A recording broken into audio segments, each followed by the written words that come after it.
Okay, we're recording. All right, I want to welcome everybody. My name is Jason Wozniak. I'm with the Debt Collective. I'm also a professor at Westchester University in Pennsylvania. It's a huge honor to be here tonight with all of you. I recognize how busy everybody is and the type of stresses that we're up against during this election season should not be underestimated. So thank you for coming.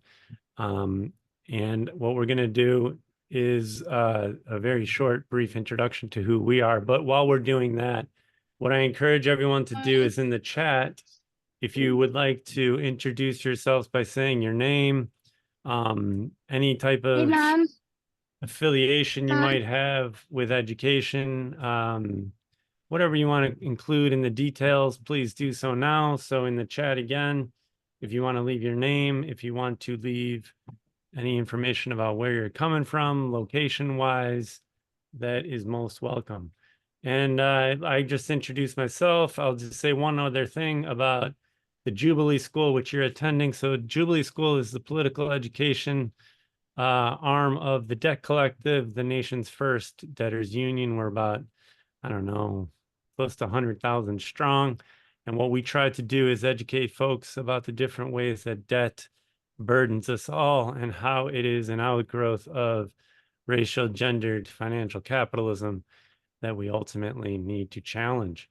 Obviously, education is extremely influenced by debt, and we're going to be talking today about K through 12 type debt crises, and we have some great people here to help us do that. So without further ado, I want to give Nora a chance to say a word about herself, and then Dave, you'll say a word about yourself, and we'll get started. Again, if you can, if you feel comfortable, please introduce yourself in the chat. So Nora, go ahead. Why don't you do an introduction to yourself? You're on mute though, Nora. Sorry. I'm Nora Delacour. I write about public education and politics, mostly for Jacobin, but also for other publications. And I taught for a while, and then I also worked as a school social worker. And I'm located in Western Massachusetts. And Dave, how about you?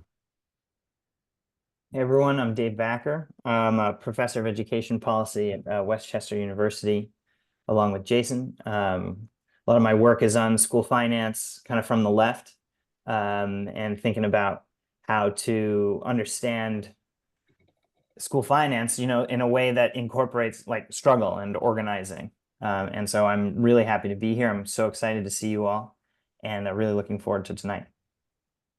Yeah, and I'm looking over the chat. It's really wonderful. We got organizers, we got educators, we got parents, researchers, you name it, union members. This is amazing.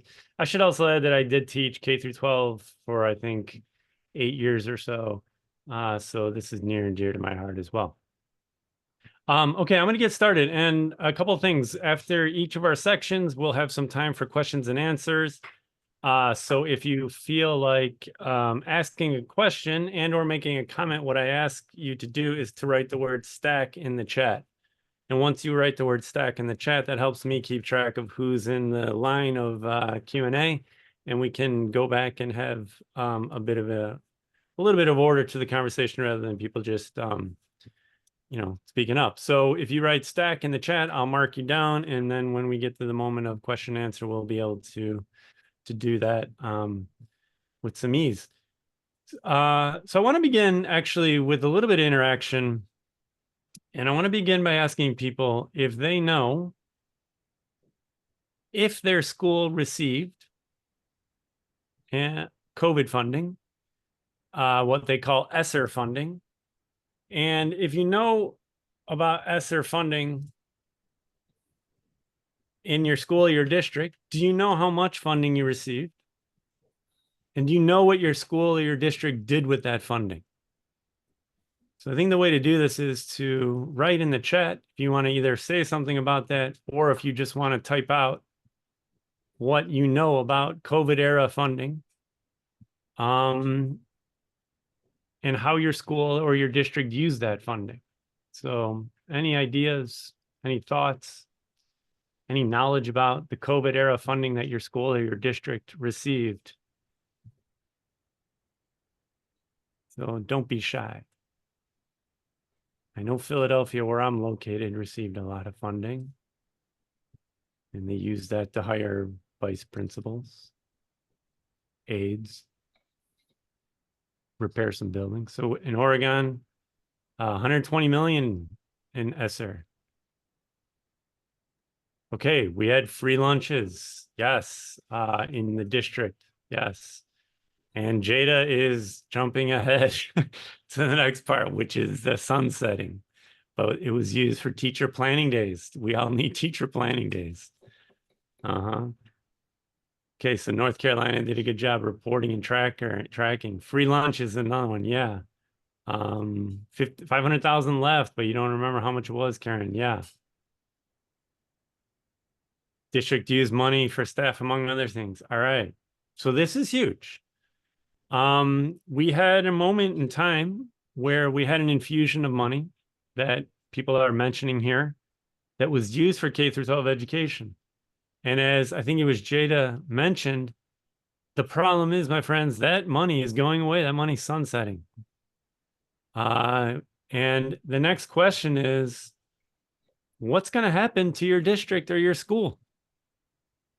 There we go with the graph. But what will happen when that funding runs out? I believe in October. What will your school or district do? Will it lead to massive cuts, what we call austerity? Portland facing $30 million deficit. Our teachers, our aides, our programs going to be eliminated in what we would call like a type of austerity move. Dave Backer mentioning, firings, closures. Karen facing cuts. Would have happened anyways. Funding system in Massachusetts is messed up.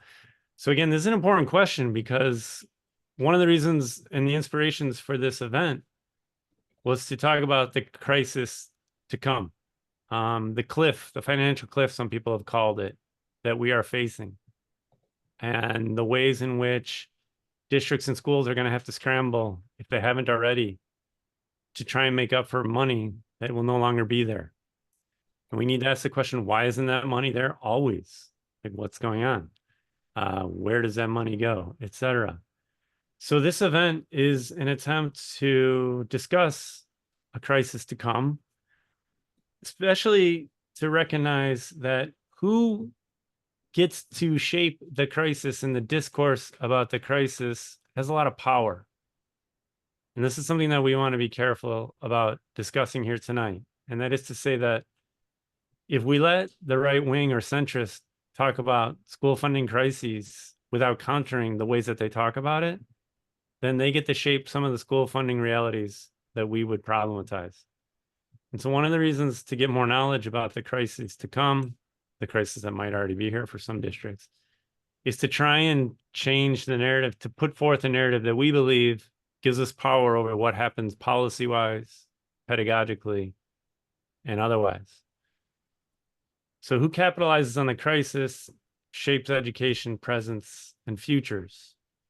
And I'm sure you've all heard this phrase before. It's been attributed to different people, but I hear it most from neoliberals, i.e. people that are in favor of school privatization, putting people into debt, etc.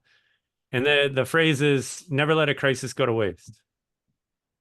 And we are, I think, a lot of us familiar with the notion of disaster capitalism, where you use moments of crisis, if you're, let's say, a neoliberal, to completely transform an education system into the model market-based that you want.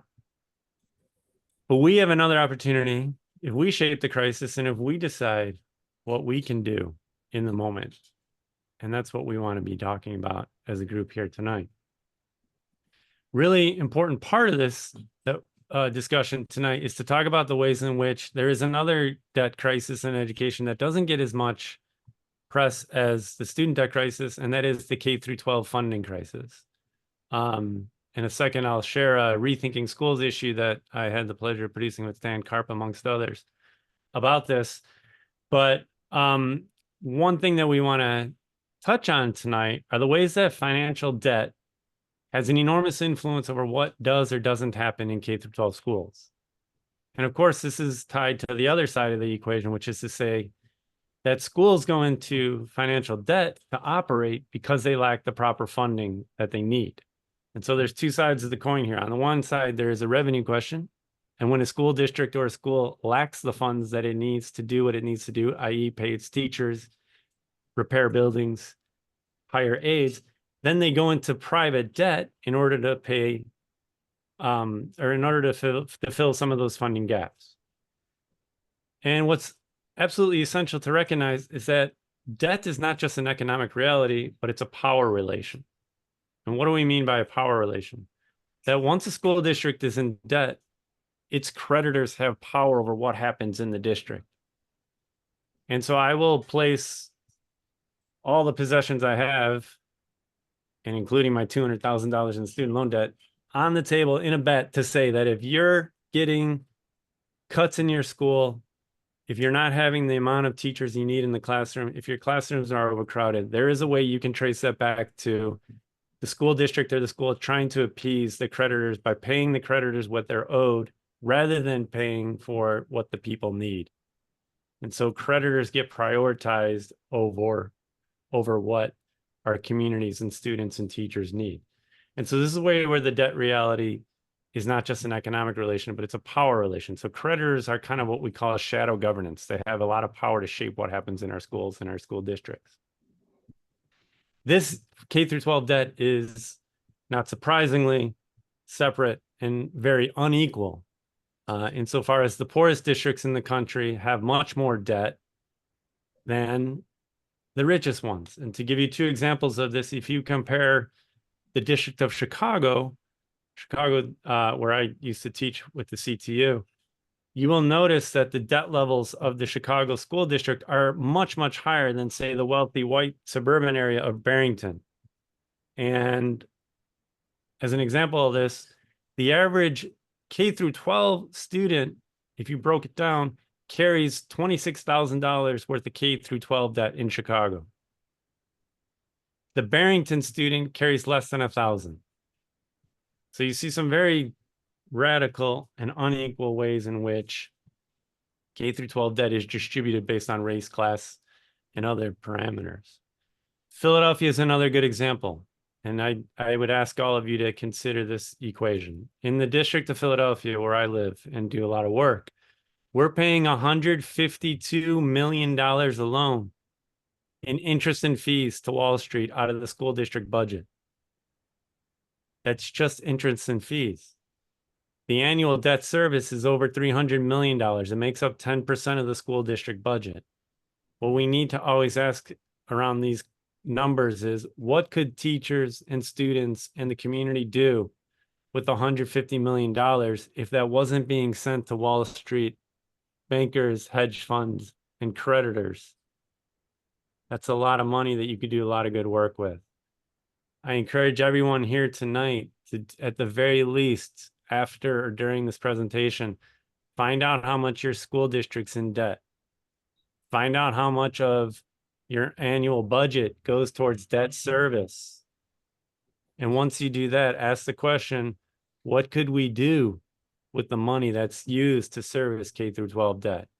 How could that benefit us as a community, as a group of learners and teachers? So this is to say then that debt's playing a huge role in shaping the education realities that we're all familiar with. And it also plays a huge role in this idea that I brought up earlier, which is to say austerity. So that when austerity comes down the pike, and it might be coming down the pike as soon as October for some of us, maybe sooner, maybe a little bit later, we need to ask the question of, why is it that the creditors always get paid and the teachers and the staff and the students have to take cuts? Why is it that the creditors never take a haircut? And I fully agree with the public banking statement just made. And this is another aspect of the question that we need to discuss. So to talk about debt is to talk about austerity, is to talk about the different types of inequalities. It's to talk about the fight for fair funding. And the fight for fair funding is a fight for debt elimination. The fight for debt elimination has to go hand in hand with the fight for more revenue. That's what we discuss in length at the Rethinking Schools issue. That's what we're going to start to talk about tonight. that's what we hope to help a lot of you here today get a vocabulary for, to develop some skills, gather some knowledge that you can bring back to the communities that you're serving, and have some of these questions play a role in what school policy and pedagogical practice look like wherever it is that you're coming from. So I'm going to leave that at that. Stan just posted the Rethinking Schools issue. Thank you so much, Stan. And that's available online. And I'm going to turn it over to Nora. It's all you, Nora. Great. Thank you so much, Jason. Yeah, and I'm so excited to learn from people here tonight. I think I'm just going to kind of like set things up by describing the problem. Next slide. So I wanted to briefly go over some of the really big underlying causes of K-12 school underfunding. Of course, things look different everywhere, but I think that these broad trends explain a lot. So one thing is that during economic downturns, states have a pattern of slashing education funding. So this happened during the Great Recession. States, dramatically reduced their public education budgets, and then in many cases took almost a decade to restore them to pre-recession levels. And actually, a majority of states never restored them to the same share of the economy that public education funding had previously held for K-12. So the Education Law Center has an estimate that between 2008 and 2018, American public school students lost out on about $600 billion in state aid that they would have otherwise received had their states not cut funding. And there's research, of course, showing that students in states that took a really long time to restore K-12 budgets, fared worse academically, as you might imagine, than students in other states. Another thing that we're kind of in the midst of right now, the Education Law Center, again, their latest report showed that when COVID-19 introduced, like all kinds of economic uncertainty and then federal cash flowing into schools, that states responded to these things in many cases by, again, cutting their own education budgets.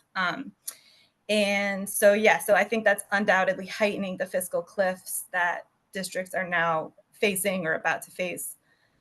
School choice, of course, is a huge thing. School privatization, right? This really ramped up during the pandemic. I saw a lot of names here tonight of people who do a lot of work on this.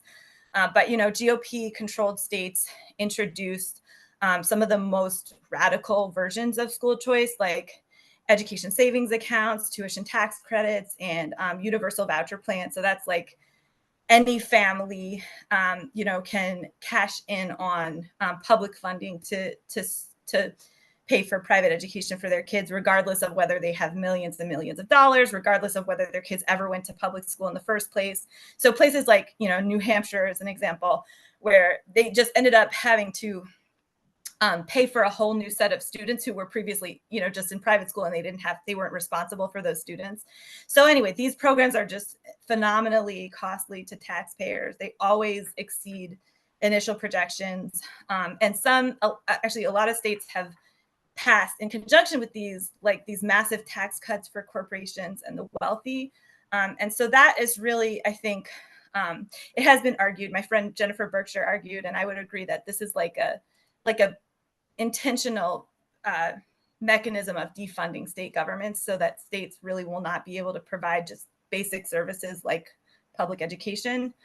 So that's like kind of the really extreme end. But I would also note that, anywhere that there is a school privatization law on the books, it threatens public education funding.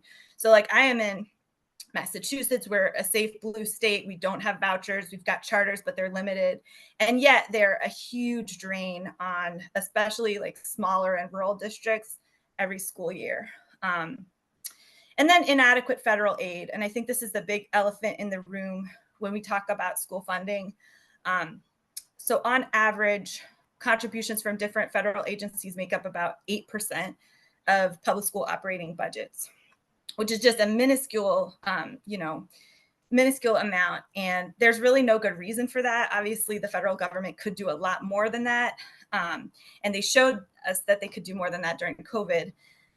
And yeah, Economic Policy Institute has a great report. I can put this in the chat from 2022, where they just make the case that, like, yeah, the federal government should be doing a lot more to ensure that districts are adequately funded. They could be doing a lot more to counteract like the massive inequities between districts. And they could put kind of counter-cyclical mechanisms in place. In other words, they could put mechanisms in place to automatically expand federal funding when the economy contracts and states reduce state funding for K-12. Okay, next slide. So what does underfunding feel like within school buildings? I think anyone who works in a school who's here tonight could speak to this. But, you know, just generally speaking, our stock of school buildings in the US is extremely old. And partly that's because, again, the federal government really hasn't made a meaningful investment, with the exception of COVID aid. They have not made a meaningful investment in public school infrastructure, you know, for like almost a century. So we have these very old buildings that are, you know, literally crumbling in some cases. I think over a third of schools are using portable facilities because they're over capacity. Students and workers have been exposed to, like, you know, toxic chemicals as a result of how out of date their buildings are. And I'm thinking about this right now because it's so hot, but like in 2020, there was a study that estimated that only about 40% of these school buildings have AC. And these were buildings that, you know, for a lot of the country, they were designed to trap in as much heat as possible, thinking about, you know, cold winters. But then with climate change, you know, more and more of the calendar is kind of bathed in these extreme temperatures, and it's just really a disaster. So like I remember teaching in one building where like my classroom's windows were painted shut. It was an ancient building. We had no AC, the electrical wiring couldn't even support a box fan. And I just felt like I was torturing my students. I was teaching adolescents who like wouldn't remove their hoodies for any reason. And they were constantly in a state of rage, as anyone would be. And there's research that shows that chronic exposure to overheated conditions has a negative impact on school learning, which makes perfect sense. Another thing, this is like a passion of mine, but school kitchen infrastructure, you know, so like a lot of schools are not even built with working kitchens to begin with. And because the federal government has never invested in updating that, a lot of schools have been forced to rely on these ultra processed like heat and serve products from companies like Tyson and Kraft Heinz, because they don't have up-to-date kitchens to do more than that, do like scratch cooking. And so that's harmful to students' health, of course, but it's also degrades the work of nutrition staff, who then aren't being paid, you know, like they're not working a full-time job, they're not getting benefits, because the thinking is like, oh, you're just heating something up. Yeah, so the American Academy of Civil Engineers gives our school infrastructure a D+ grade. You can go to the next slide. Okay. How does underfunding impact instruction? Again, any teachers here tonight can speak to this, but, you know, American teachers are just forced to wear way too many hats. So like, there's no good reason why teachers who have such a big job already should also be, you know, doing bus duty and lunch duty and hall duty and recess duty and you name it, like all of these extra responsibilities that are piled on top of all of the work that they need to do in the classroom. Overcrowded classrooms can create kind of like really chaotic conditions where it's impossible to hear yourself think. There's not enough time for the one-to-one interactions between teachers and students that really support learning and build relationships, you know. Inability to comply with IEPs. I don't know, I've taught in Massachusetts and Pennsylvania at a number of different schools, and I've never taught at a school where we were like fully in compliance with everybody's IEP. And it's just it's a question of manpower and not having the resources to actually respond adequately to everybody's complex needs. And that can have a lasting impact on you know, vulnerable kids, right? Because if they have a specific need that needs to be met within a particular developmental window, and then the school doesn't have the resources to meet that need, the consequences for that could be long-term. All of these hardships, of course, are most severe for the kids with the most obstacles, in their way to begin with. So kids in low income areas, students with disabilities, students in marginalized racial groups. Yeah, you can go to the next slide. Okay, discipline. I want to pause on this one because I feel like we don't talk about this enough. And I think we really need to talk about this more with parents. I've encountered so many parents who, have like a frustrating experience with their child's public school. And it can just feel like, like, why doesn't the school care about my kid? They're not accommodating his IEP plan. They're not working with him. They're just sending him out of the classroom, whatever. And it can feel extremely frustrating. And I get that as a parent. And I think that it's what we need to do is kind of connect the dots for people so that they can understand that it's not a question of like this or that teacher not caring about your child. It's really a bigger question of, maybe state funding or something like that. So we talk about hardened schools, right? So schools that are sort of like reduced to such a bare bones, understaffed condition that the only response to disruptive behavior is exclusion and punishment. And so that definitely includes like an increase in suspensions and expulsions and things that we know contribute to the school to prison pipeline. But it can also be softer things like school push out, which is when the school just calls up a parent and says like, hey, Timmy's having a rough day. Can you come and pick him up? But they don't issue a formal suspension because that looks bad. But we're nevertheless, excluding a child from the learning process. And I think sending a message to all of the other kids that like, we can't accommodate all of you. And even like silly stuff, like when I taught in Philly, I had classrooms sometimes of like almost 40 students, and any teacher knows the story. There would be like that one kid who just wouldn't let me get through the lesson for whatever reasons, probably because his own needs are not being met or her own needs are not being met. And so I would do something like, hey, can you go and see if Miss Cook has a purple dry erase marker in her classroom or something? Like I would send the child on a dummy mission to just get a 5-minute break so that I could teach the lesson. But again, that's not serving that student when we have to resort to things like that. So I put this quote up here. This is Letha Muhammad, who is really, yeah, I know. I see you, Chris Nordstrom. I'm so glad that you're here. Yeah, so Letha is on the front lines of North Carolina's, the battle in North Carolina to preserve public education. And I know Chris Nordstrom is on the front lines of that battle as well. And so she I think co-directs the Education Justice Alliance. If you could just go back. And so she gave me this quote about the hardened schools phenomenon. She said, it's almost like a get them out of here mindset. So as disinvestment puts a strain on already scarce resources, suspensions will have to go up. Expulsions will go up. Interactions with law enforcement will go up because in order to maintain some level of control, schools will have to remove obstructions. And again, the obstructions that we're talking about are vulnerable young people. Okay, I'm ready for the next slide. I just added this slide yesterday because I saw that a new study came out of Brown University showing that when school spending is increased, that actually reduces child mortality. So, the stakes of school budgeting are literally life and death. And another way to think about how high the stakes are is just thinking in terms of democracy, right? Like public schools are kind of foundational to our democracy because they are kind of the only place where people come together across differences and experience themselves as part of a shared enterprise and kind of come to a baseline of common understandings, right? And so I don't think we'll be able to maintain any kind of democracy in this country if we get rid of our public school systems or just let them starve to death. And I think that is why activists and legislators on the right are working so hard to attack public schools, right? Because they are not in favor of democracy. All right, you can go to the next slide.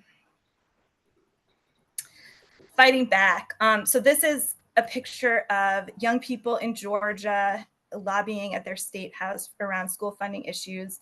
This is from the Georgia Youth Justice Coalition, whose founder, Alex Ames, might be here tonight. I'm not sure if I saw her name, but I was talking with her recently, and she was explaining to me how her organizations work. She works for Peer now, but she's organizing students, young people all over the country around school funding issues. And she was talking about the work in Georgia and saying that it was really about kind of like recentering the narrative, right? Like, so the right wing in that state was really pushing this culture war narrative. We've seen it everywhere. So they wanted to vilify trans kids. They wanted to, talk about cat litter and stuff like that. But that wasn't what communities were really concerned about across party lines, right? So their work was really about kind of like recentering the conversation around the things that people actually care about, like having a qualified teacher in every classroom or having books on the shelves, So I think really having those conversations with people we know and everybody in our communities around kind of connecting the dots and refocusing on what matters to us. I think getting involved in school budget processes is really important, even though school committee meetings can be very boring or they can feel kind of inaccessible. But if you think about it, they really are, I would say, the most direct way that we can participate in democracy. And I think they can be a good gateway drug for other kinds of participation. So I think it's really important to show up and make our voices heard, and to ask those big questions about state and federal aid to schools. Okay, I'm ready for the next slide. Okay, I wanted to leave you guys with a little bit of inspiration. This was from a meeting I went to here in Massachusetts. It was about funding inequities here and charters, the role that charters play. And this guy, Doug Selwyn, is a public education advocate here. And he brought this up. He just said, we always talk about, we always begin these conversations with money, right? And with talk of financial constraints and how to tweak school operations so that they can fit into our shrinking budget. But what if instead we began by asking what it looks like when every student and school have what they need to thrive, and then we figure out how to pay for that. And that just struck me as a very kind of cool debt collective-ish kind of reframe about, like, it's so easy to get bogged down in all of the constraints and all of the ways that we're not able to do the things that we want to do, but we should really remember to stay focused on what it is that we actually believe in and deserve and need. Thank you. I think that's it. Thank you, Nora. And Dave, do you mind putting us all on so we can see the boxes and just taking off the screen share for a second? What we'd like to do now is offer up 5 or 10 minutes max to have any questions or answered or make any comments up to this point, and then we'll turn it over to Dave to get in some of the nuts and bolts of school finance and how to understand certain things. So any questions or comments? And again, to keep it easy, if you could type the word stack in the chat. If you want to say something, I'll call on you. So yeah, any thoughts, any reflections, any questions up to this point? Does anyone want to share examples of any of the stuff I talked about, like how you feel underfunding in your school building or anything like that? There's someone who put themselves on stack and it doesn't say the name, so I'm not sure who that is, but That's me. Okay, go for it.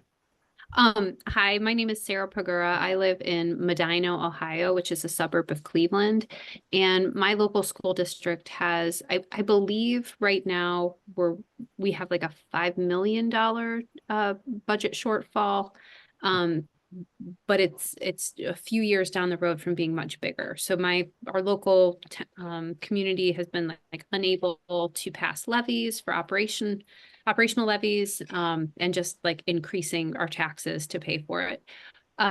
So many of the things that you said we're experiencing in my local community, where jobs have been cut, programs are being reduced for the upcoming school year, buildings are being consolidated, and then there's talk of even more. In Ohio, there also I believe it was just 1 year ago, they passed the statewide vouchers for everyone. So there's a lot of chatter about that going on too. And it's enough, just add it to the list of divisive topics in our community. Thank you so much for sharing that. Yeah. Does anyone else have other questions or comments? Sandra, go for it. So I have mentioned, I'm from Portland, Oregon. I have mentioned that our school board, education board, was cutting 15 million out of teachers, especially disability, anybody teaching in the classes with students with special needs. And they just signed a contract to limit the sizes of classrooms. But if you use the budget cut to get rid of teachers, and then you add all of the students with disabilities to already overcrowded classes, that's a mess. And that is the opposite of thrive. But this goes one step further with the law passed in 2016 in Canada called MAID, M-A-I-D, just a sadistic, hate-filled bill. And that is that people with disabilities, and I'm talking a little bit older than students, but this is the direction we're headed.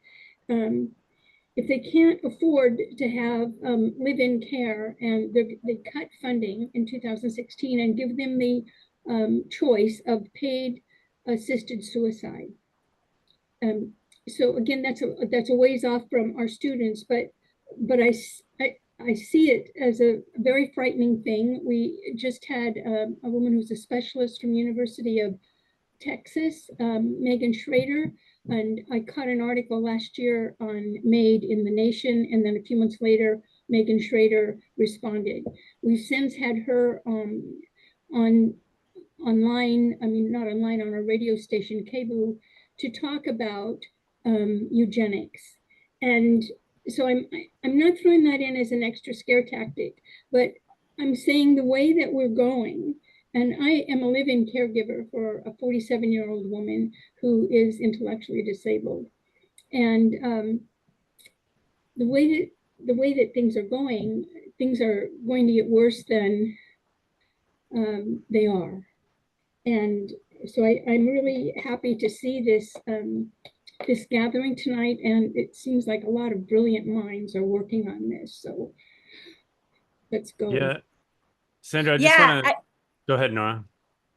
Oh yeah, just with what you're saying, like I think like when budget cuts have to be made in school districts, a lot of times special education gets hit hard because it's kind of like, oh, like who's interacting with the most students, you know what I mean? Like a general education teacher is teaching everybody, and so we're going to cut, you know, someone who's interacting with more of a minority. And I feel like we're starting to hear, as school districts are reaching, you know, this crisis point, like there's starting to be more and more talk of like, well, should we really be paying for all of these expensive, you know, special education accommodations and services and stuff? And yeah, I mean, I think that's something that we're going to really have to keep an eye on and fight back against. Sorry, what were you going to say, Jason?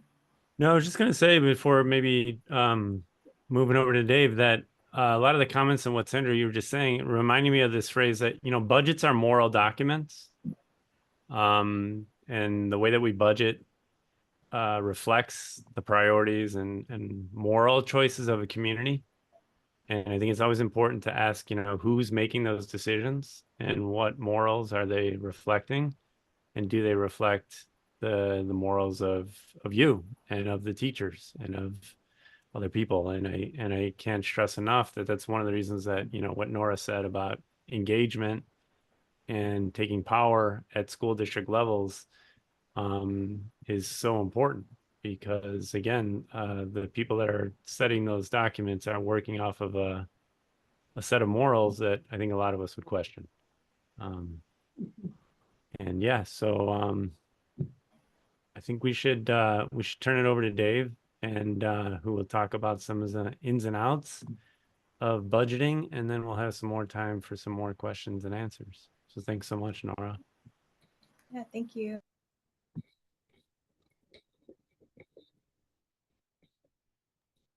Okay, great. So yeah, thanks. And if I know Nora, I know you might have to jump off, so thank you. And I know people can we'll have a slide so that you can find Nora online, and there'll be a follow-up email after this to be able to get more information from all of us.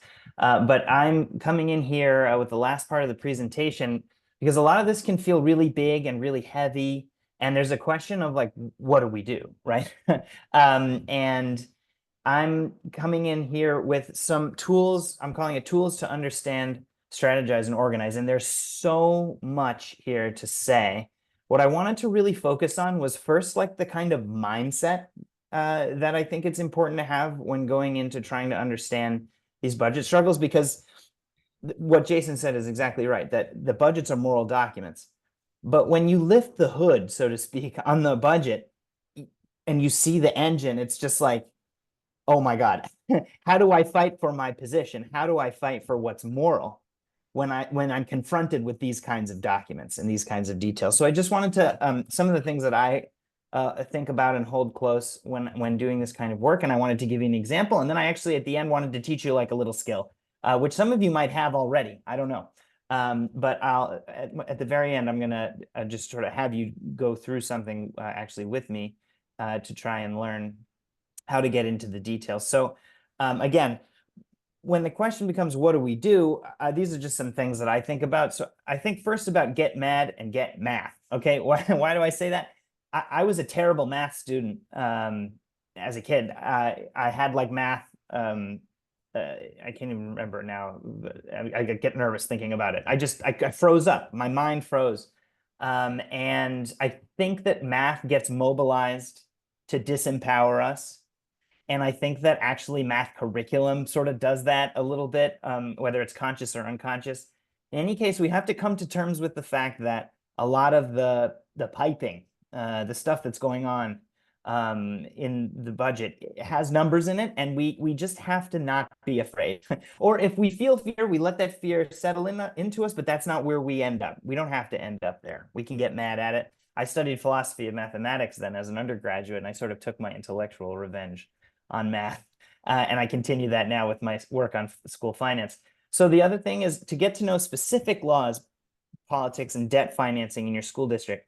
I like to say there are 13,000 school districts in the United States, and there are 50 states. And like that is the sort of number of that's a measure of the detail that and the differences that can be between districts and the relationships between the districts and the state. So we have to get to know really specific things to be able to then ask pointed questions using figures and technical terms and trends. We have to be able to get to know exactly what the policies are here when we ask our questions, because I think it's very well and good to go to the school board meeting and to say, we demand funding. This isn't fair. This isn't right. You can't cut our program. You can't fire our colleagues and our teachers and our community members. You can't close our schools. But when the school board and the superintendent, and most importantly of all, I think, the district budget official are hearing you, they're thinking to themselves a lot of the times, and this is very condescending, but a lot of times they're thinking these people don't know what they're talking about. They don't know what we're facing. They don't know the situation. And I think what we really have to do is figure out the exact policies and figures and numbers and develop counter narratives. Okay, and when we get into those numbers, when we get into those policies, it turns out we can ask questions and craft counter narratives that go against the austerity narrative, right? For instance, right now, one of the big dominant narratives is that ESSER funding is ending, enrollments are dropping, so we got to fire 50 people, or we got to close this elementary school, or we got to defund our special ed programs or whatever. But then you look under the hood and it turns out there's something completely different going on. And a lot of times this has to do with debt. And that's why the Debt Collective is getting interested in this. But just before I go kind of really detailed in that way, I just wanted to share with you a couple quotes that I like to kind of think about. And the quotes I hold close when I do this work. The first is from Bertolt Brecht's poem On Violence. And he has this line where he says, "The rushing river they call violent, but the riverbed pressing it in, nobody calls violent." And the reason why I want to let that settle is that a lot of times we get kind of focused on the rush of the water, but we're not thinking about the riverbed, the structure that is literally shaping and containing that water, okay? That is violent too. Howard Bunces, who does higher education finance, has a fun little slogan where he says, budgets begin with B and end with S, which I think is fun. Budgets are ideological. They're not just moral, but they're ideological. And a lot of times the management or the people who are in charge of making budgets, they're telling their story through that budget. And it's bullshit. And it's our job to figure out the ways in which it's bullshit. And and what I'm going to do at the end of this presentation is that when we think about this from the point of view of debt servicing, you start to be able to show the full story. And finally, there is this series of questions that I think help me, and when I'm talking through this with people, because it's very difficult to sometimes get into details. 3 questions that you can ask yourself when you encounter a budget document, or as I'm going to show you, maybe a bond issue statement or a financial disclosure, and just focus on 3 questions. What do you see? What do you think about it? What do you make of it? And this comes, this is from a 19th century French educator, written about in Jacques Rancière's book, The Ignorant Schoolmaster.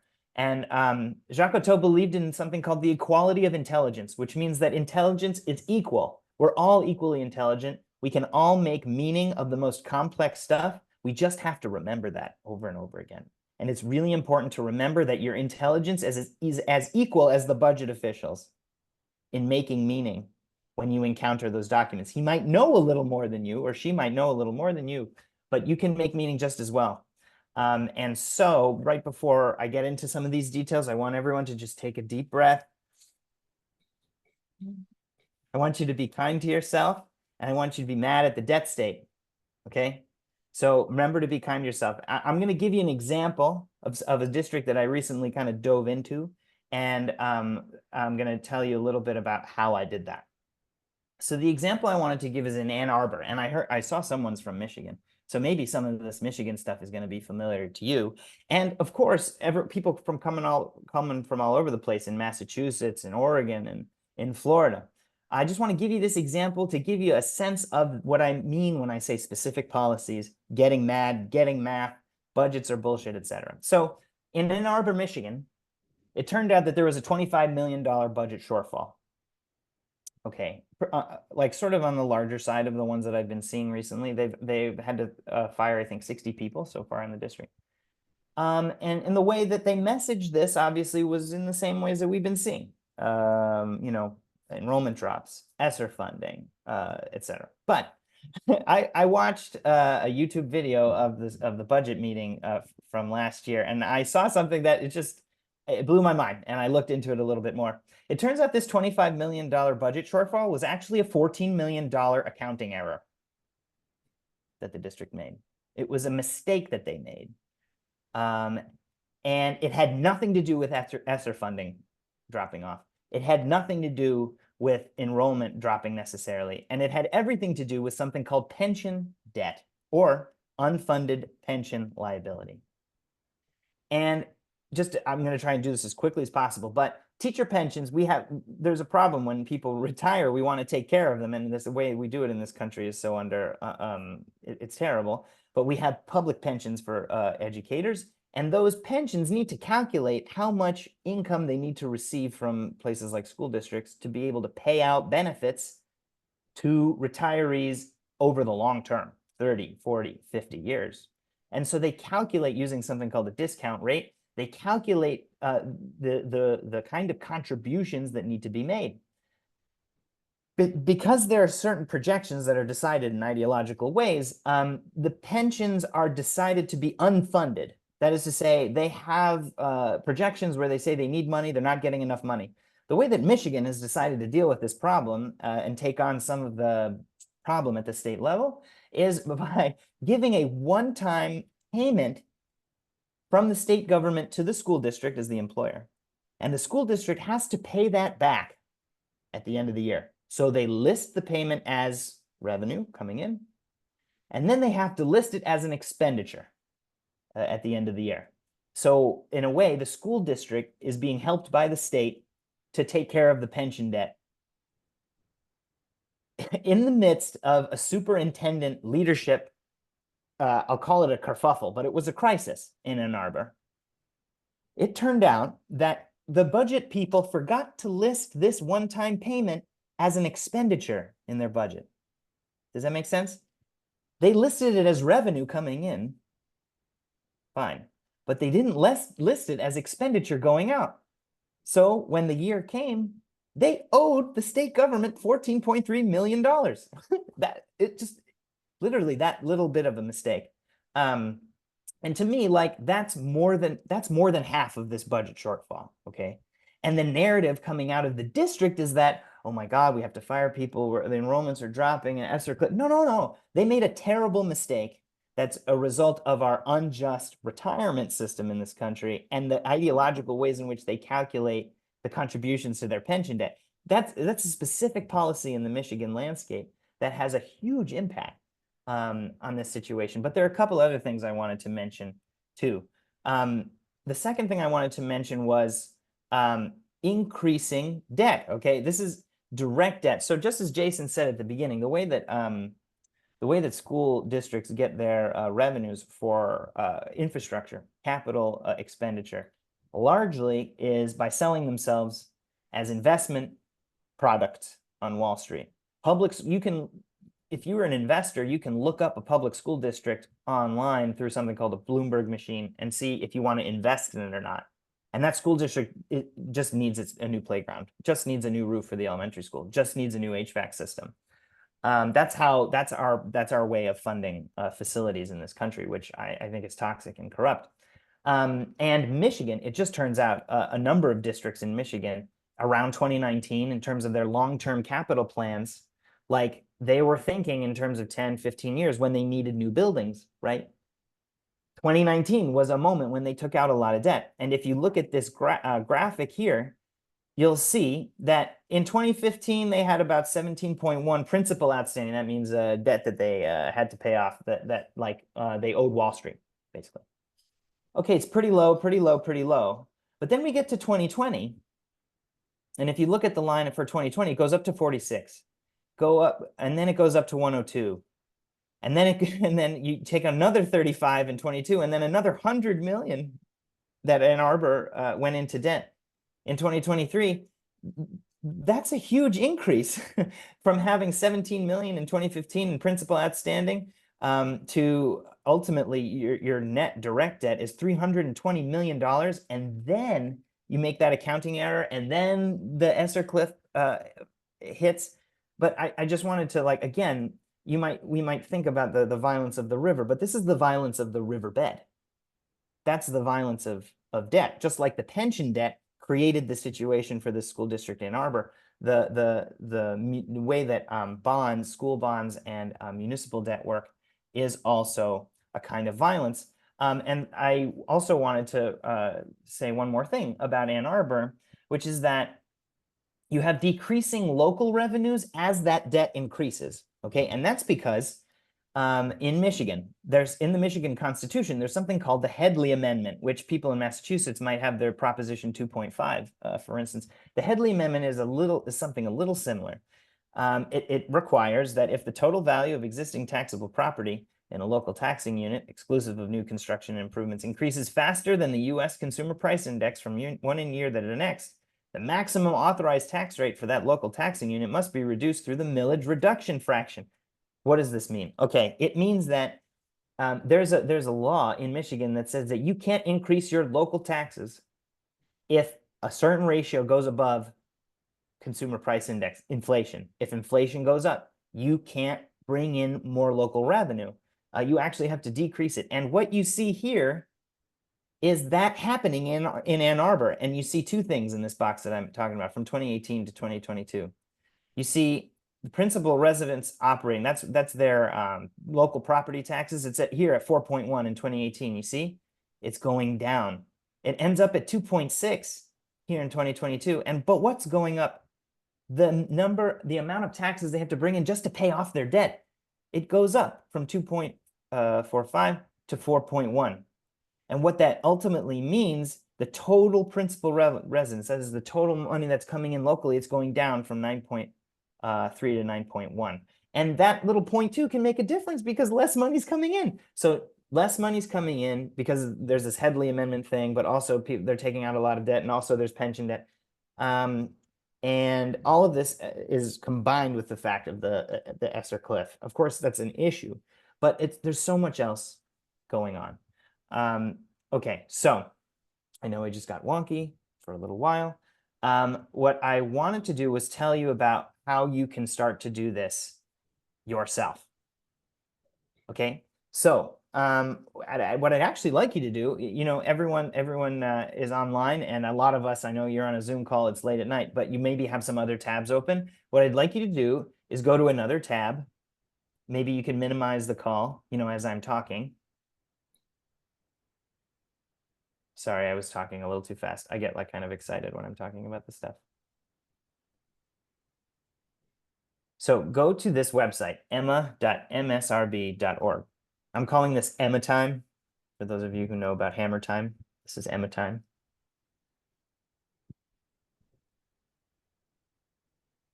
And you can type in your school district's name, and you can go to a tab when you find your school district's page in Emma to financial disclosures. And you can find the most recent PDF, and that is a financial disclosure statement, the most recent audited financial statements. The difference between audited financial statements and the budget is that the budget is released by the school district to the public as a public-facing document. The audited financial statement is completed by an independent auditor and submitted to the MSRB, which is the Market Securities Ratings Board. And they can't lie on that. They have to give all of the information. It's a different kind of document that you can tell a different story with. So Dave, just one sec, go through the first steps again. So you go to the website, and what do you do? Just so I make sure everyone's on the same page here. Yeah. So what you do is you go to emma.msrb.org. Would it help if I just shared my screen and did it myself? Sure, yeah, that'd be great. And then Okay. people could do it on their own computers as well. Okay. So I'm going to open up my new tab. Can everyone see my new tab there? Yep. Close my email so you don't have to look at that. Here's msrb.org. Okay. Okay. Maybe I'll take an audience recommendation. Someone in the chat shout out a school district that you want me to try to find. Okay. Let's do Orange. Let's see if we can find Orange County. Now, sometimes this can be tricky because different states have different rules and stuff, but I'm putting myself on the spot. Let's try to find Orange County Public Schools. That's wait, I'm just gonna look in the chat. That's Florida. Yeah, Florida. Okay. Orange County Public Schools, Florida. Oh, I see it. Where was it? Did you see it? Yeah, it's down. Scroll down midway, right underneath. There you go. Yep. Here's Orange County, Florida, but what about this? Will it be the public schools? That's what we want to know. Okay. Oh, there you go. Let's see. Yeah, so this is going to be, and we might have to go to Orange County itself.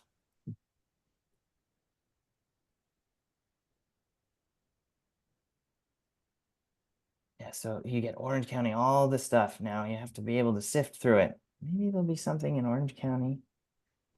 Maybe we could go to schools.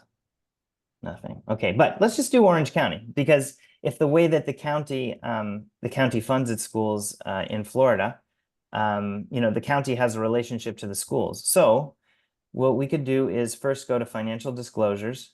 And here we have from April of this year, an audited financial statement. You can go over here. It'll give you the PDF. Annual Comprehensive Financial Report of the Orange County Comptroller, okay? And a lot of times in this kinds of document, you're going to get a lot of you'll see, you know, the leadership. And then you'll see all kinds of stuff. You can, Control F is going to be your best friend. So you can Control F and say school, okay? And you can just start to see what comes up. A lot of stuff is going to come up. And you just start poking around. Let's do debt service. Look at that. Oh my goodness. There's so much debt service. I mean, municipal governance, school finance, it's all about debt service, right? So you just start looking around. They owe $330 million in debt service. Wow. Yeah. So 72, yeah. you just start making sense. I've never looked at at Orange County before, but here I am. I'm in the document and I'm kind of looking at it. Okay. So that's the first one that I want you to look at, is the audited financial statement. And the way that we got there was through financial disclosures tab. But you have these other tabs, right? So let's go to the official statements tab.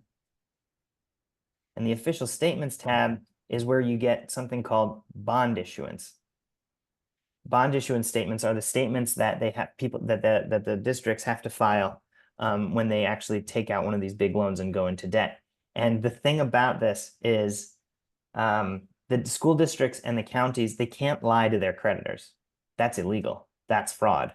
And so because this stuff is all publicly available, you can just look at the documents and you make sense of them, and you start trying to ask people questions, start having conversations with other people about what you're seeing, because this is where you can create this counter narrative. And so here we see, and I know I'm running out of time, I don't want to go for too long, but I just wanted to just point out a couple things. This is Orange County, Florida. This is tourist development tax refunding. It's a kind of bond, but here's the loan amount right at the top there. Up at the top here, you have credit ratings. And this is where you see the ratings that your entity, whether it's the school district or the county government, have. And you can see that they're sort of different. But like this document, you can see is 172 pages long. But here's the interest rate. It's at 5%. Here's the yield that it'll pay out to investors. Here's how they structure it through 2030. And what I would advise you to do is go to the table of contents and just start skimming, just start seeing what you see. See things that stand out to you. What's a bond reserve account, for instance? What's the satisfaction of debt service reserve requirement? One thing that I really like to look at comes in the estimated sources and uses of funds for this bond. That comes on page 4. So let's go look to page 4. I like to look at how much it costs to issue this bond. So just to issue this bond, just to take out this loan, to go into debt, this county had to pay $572,372.57. What could teachers in Orange County do with $572,372? But that's how much they have to pay Wall Street, essentially, to go into debt. But there's also this thing, the underwriter's discount, which is like what the bank makes in the projections and the like. Okay, so I'll go back to my presentation and I'll finish up so there's time for conversation. One thing that I gave, I'm going to go back into the slideshow here. I just gave an example from the School District of Philadelphia. I already talked about this, and this is just a sort of last tip to think about. When you think about credit ratings, I think it's important to understand what your district's credit rating is and whether or not it's junk, because that's sort of not quite a technical term, but on Wall Street, investments are considered junk when they're higher risk. And you determine whether something is a high risk investment, whether or not it's rated high or low on the credit scale. And I just wanted to note that in Philadelphia, since 1977, Philadelphia School District was rated a Ba1 on the Moody's scale, and it was considered junk. But in 2018, it made it just above junk, and it's still Baa3. And there was a big party, a big like celebration in the school district to be just above junk. And I just wanted to suggest, we wonder why our school district buildings are so bad. Maybe it's because the regime that we have for financing them considers them junk. In any case, I think it can be also helpful, and I'm happy to stay in touch with people and answer more questions about this kind of information. But to fill out one of these basic grids or graphs for a school bond, just to get the kind of basics of it. You can put the amount of the bond, you can put the credit ratings, you can put the interest rates, again, the uses of funds and the purpose, the cost of issuance, which is what I talked about, how much it is. And then you can do a kind of cast of characters. Okay, who are the investment banks? Who are the lawyers involved? Who are the financial advisors involved? These are all people that are making money on your school district going into debt.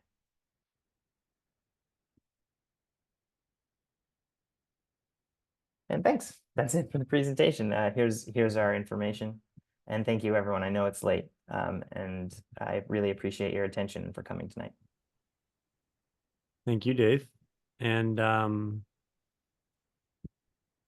let's see if folks have any questions or comments about this. Kind of a lot of information. Definitely difficult to process if it's the first time you've seen some of this. But I just want to go back to some major takeaways based on what you said, Dave, and that is that those documents give you insight into the ways that school policy is made. And so if you understand like some of where the money's going and why it's going that way, you start to understand why decisions are made the way they're made at your school district. And so I think, Dave, I'd ask you if you could just, in your opinion, and then open it up for other people, just put your name and stack. In real plain language, like what's the first step? Like, what's the first thing you do if you want to have a better understanding of the ways that finance impacts school policy decisions? First thing I would do. Well, the first thing I would do would be just to get curious and start asking questions about the actual financial, structural situation of the school district, and start thinking about that school district, this local government, in its context. And I would kind of go through those steps that I just recommended. I would look it up on Emma.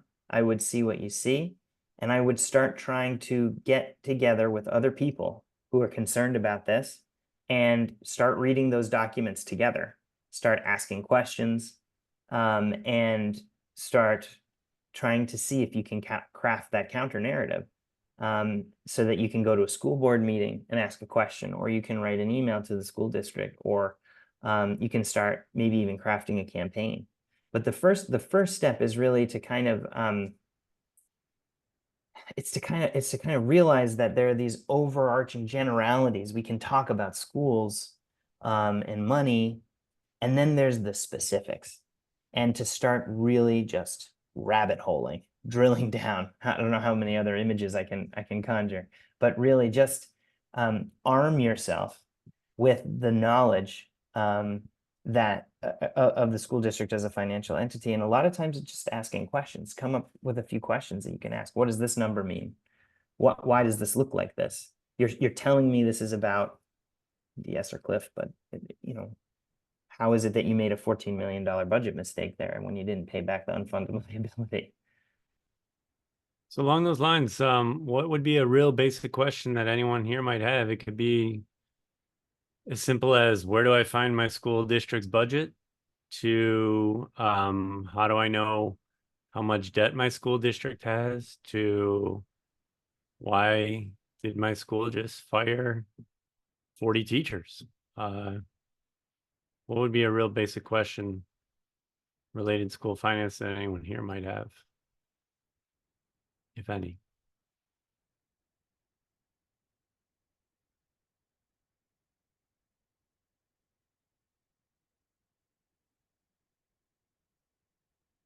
Yeah, Ian, go for it. So a couple of the school districts here in Western Massachusetts have been facing austerity measures and budget cuts and teacher layoffs. And so, for example, I guess once those layoffs went into happened, a question could be, what if you look at the debt that the school district has taken out, why did you go into this debt at the expense of paying the salaries for these teachers? Yeah, exactly. And I think this is a question that starts a lot of conversation when you can say, do you prioritize debt payment over teacher salaries and my kids' education? And why is that the case? And another thing I was thinking of in particular was one of these cities, the mayor is saying, you know, the school district budget is conflicting with, say, the fire department and other needs that the city has. And so it seems like what you're saying, David, is that this could be pointed out as a blatant lie if that is the truth. I think so. I think a lot of times they say something kind of quickly, maybe just to get through it or to try to get you off their back. But if you just think about the situation from the perspective of them as debtors, in Massachusetts, you have the town council, right? And the town council and its relationship to the school district is very kind of mutualistic. It's more connected, interface than in other places. But it could be that, and I'm pretty sure there in Western Massachusetts that, you know, they want to build a new fire station and they took out this huge loan. Why did they take it out on the terms that they took it out? And now that's hurting the teachers. And what can we do about this? Can we hang on to the fire station that we have for a little while longer? You know, it creates a sense that like they're going to hear you differently if you ask that kind of question, I think. Yeah, I wanna ask Jada to share what you put in the chat. I just want to point out one thing that's really important. The reason they're taking out debt to build or help schools or fire stations or whatever is because taxes have been decreased for the wealthy and corporations for over 40 plus years. And so it's as simple as this. Taxes for the wealthy go down. That makes debt for public services go up, whether that be your higher education, whether that be K through 12, whether that be healthcare, you name it. They keep cutting taxes for the wealthy and corporations. That means that the public goods have to be funded through debt. So really important win in Massachusetts was the $1 million millionaires tax, because that brings more money into the system, and that means less reliance on Wall Street for loans. So these two things are interconnected. When you hear tax cuts, what you need to hear, if they're for the rich, is that means more debt for me. These two things go hand in hand. Jada, do you want to share? It's hard to see what you wrote there. Is it okay if I share my screen, actually? Sure. Yeah. Okay, so I was looking, oh, I don't think I can because I'm not the host, but I was looking at the Orange County like document that David had shared, and hold on, I think I can share now. Yeah, you should be able to. Let's take a look. Okay, so here it says School District of Orange County, Florida, Orange County, direct and overlapping long-term debt statement. And like I said earlier, we have the half-penny sales tax, which is supposed to help like build schools, and fix schools, but this is our total direct overlapping debt. Yeah. So like if we don't get the half-penny sales tax, then we'll be in $2.7 billion of debt. So Exactly. that would be like almost 2 billion more dollars, right? Yes, of Right. debt just to fix our schools. Like I'm in a school that's as old as I am. My school building is 25 years old. And so we need our schools fixed. And I went to the middle school that I teach at, and like my school needs to be repaired. And we have, you know, issues, but yeah, this is crazy to me. Like absolutely crazy. It is. And again, what's really sad is that school district officials, politicians, and other people will say that's just how it works. Yes, the budget meeting was today, and they Yeah. flew through the PowerPoint. They flew through the PowerPoint, and there was nobody there for public comment because a lot of teachers went back to work today to work on our classrooms for free, okay? Nobody was at the budget meeting today, or parents were at work, and so nobody could give public comment. It's Right. crazy. Yeah. And it's actually we think it's crazy, but it's how the logic works of this system. And so what we need to be able to do is what David said, you know, provide that counter narrative to say it doesn't have to be that way. and to be able to use the language and the numbers to say this is why it doesn't have to be that way. Sarah, and then I think we can wrap it up after that. So if you live in a district that's considering a new bond, what are some questions, like what would be like your top 2 questions that you would want to ask your school board to get to kind of hold their feet to the fire to see if they're using kind of good logic for how they're evaluating whatever the investment that the debt that they're considering? Dave, the I want to debt offer terms. one, and then maybe you can offer one. Go ahead. One thing that I would ask is, why aren't we raising taxes on the wealthy instead of going into further debt? That would be like my first question. Okay. Dave, what do you think? Yeah, the position from the left anyway, kind of critical position of a new bond issuance is, I just want to recognize it's actually really complicated. It's not an easy answer, because in this country, and it's not necessarily just neoliberalism, this is the way school infrastructure has been funded since the beginning. We've never had a national infrastructure bank or a national infrastructure program that funds these things from the federal level. It falls to states, and many times states don't have enough. I think when there's a new bond issuance, you have to just kind of approach it from have a critical eye. What's the interest rate? Why is the interest rate as high as it is? How's that being calculated? Does the state have any programs that the district can take advantage of for reimbursement? Right now, actually, here's the first thing I'll say. I'm sorry I didn't start with this.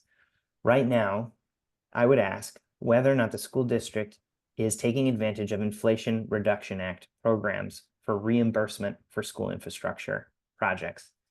There's a baseline 30% direct pay reimbursement program that has a life of 10 years if the Republicans don't get elected at the federal level and then suffocate it.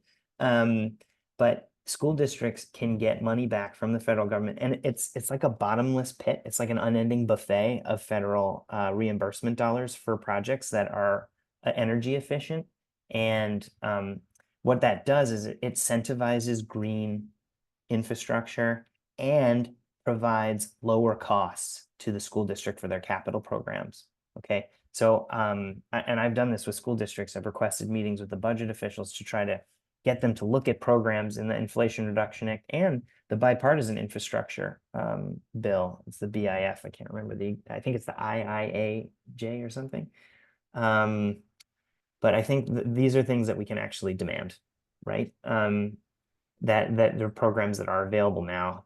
In Ohio, it's a tough situation in Ohio, the way things are going, but state governments have programs and the federal government has programs. And I think just kind of organizing around this and making people aware of what it means to go into debt to Wall Street to fund the buildings, and to try to get people to almost kind of imagine an alternative. For instance, the National Infrastructure Bank is a proposal that is out there in the world, and I think is part of a Green New Deal for schools that we're advocating. So using it as a kind of moment of political education. I'm actually meant to thank you both for those. I meant to bring this up when Nora was on earlier.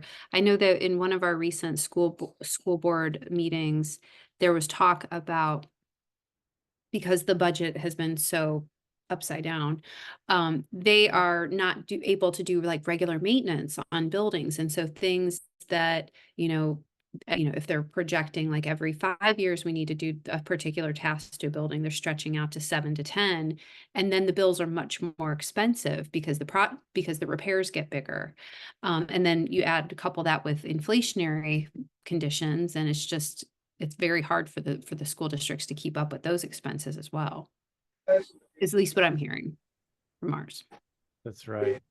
So before we head off, I think it was Jada, you asked a question about how do you find out if your school district is considering a bond? These things have to be made public. In some cases, people will be allowed to vote on them. This brings up all sorts of other questions.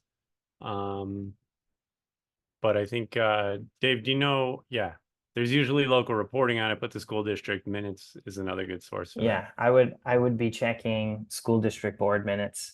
And I would just have your eye out for mentions of bonds, frankly. Mentions of bonds at the school district level. And usually it does happen like at the beginning of that PowerPoint that they're rushing through, or those votes that seem just sort of formal that you don't need to pay attention to. That's how they get the shit through, frankly, is because we're not paying attention. We don't know about it. Just listen out for the word bond, listen out for the word credit rating, and just, raise your hand. And really quick, what was the name of the federal program that you were talking about earlier, David? The Inflation Reduction Act, that one? Yes. The Reflation Reduction Act, I can write it in the chat too. The direct pay tax credit is the program that we're thinking about for schools specifically. And there's a good report. I'm going to try and find it quickly and put it into the chat through Undaunted K-12. There's a K-12 schools in the Inflation Reduction Act report that tells you exactly which programs. So as we head out, I just want to leave you with two thoughts. Schools will continue to go into debt, and austerity will be pushed if we don't increase the amount of revenue that comes to our schools. So I know that it's hard to fight for tax increases or other ways of increasing funding for schools. But if instances like what happened in Massachusetts are any indication, they take a hell of a long time, but sometimes they can be won. The other thing, and I can't stress this enough, when the cuts start coming, please ask the basic question: why are the creditors getting paid no matter what? When all of our teachers are getting cut, staff is being reduced, class sizes are increasing.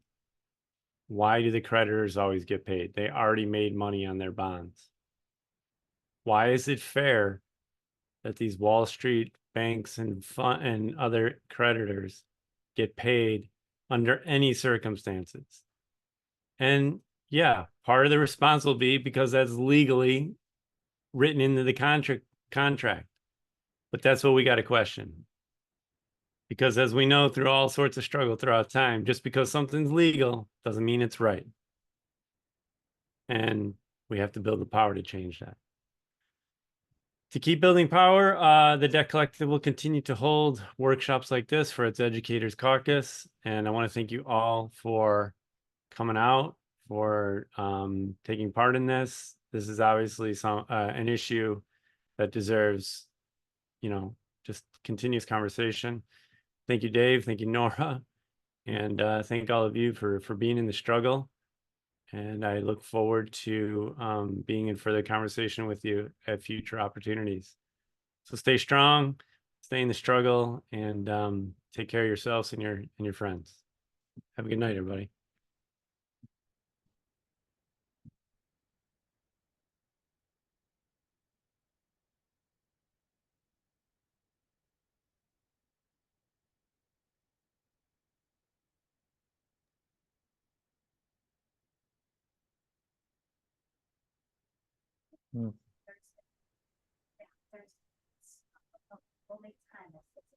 All right.